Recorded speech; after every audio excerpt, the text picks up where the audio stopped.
for in the West Bengal Cooperative Societies Act 2006. It is a corporate concept where ownership is determined by the number of shares held. WBCS Act 2006 provides for one member, one vote.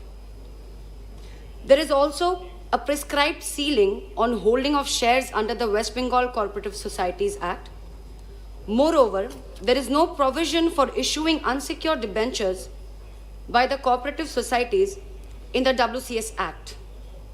Also, as per WCS Act, bonds cannot be issued without the prior approval of the state government.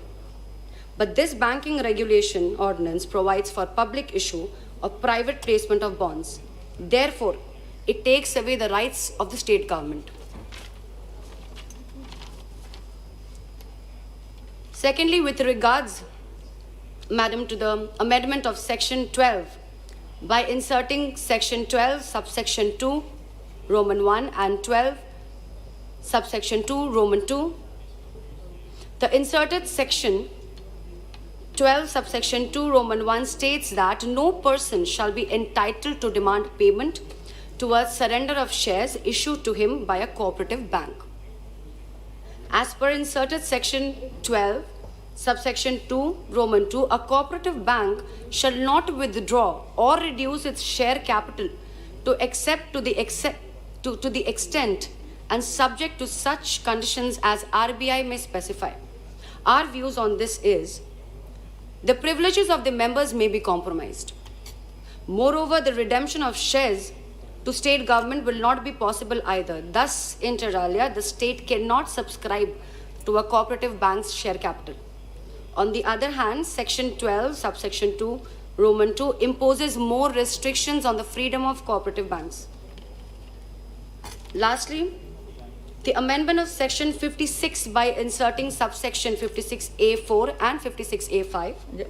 As per this inserted provision, 56A4 references to the provisions of the Companies Act 1956, except in Part 3 and Part 3A, shall be construed as references to the corresponding provisions, if any, of the law under which the cooperative bank is registered.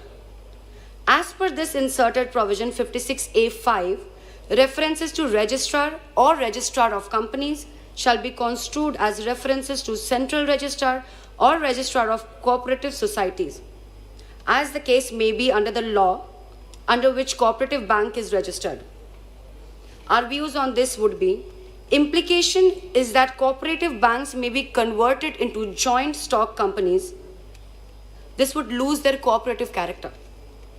For the above concerns, the amendments made by inserting subsections 12.1, 12.2 Roman 1, 12.2 Roman 2, 56A4 and 56A5 may kindly be removed from the bill. Thank you so much for giving me the opportunity. Shri Jaydev Galla ji. Thank you, ma'am. I thank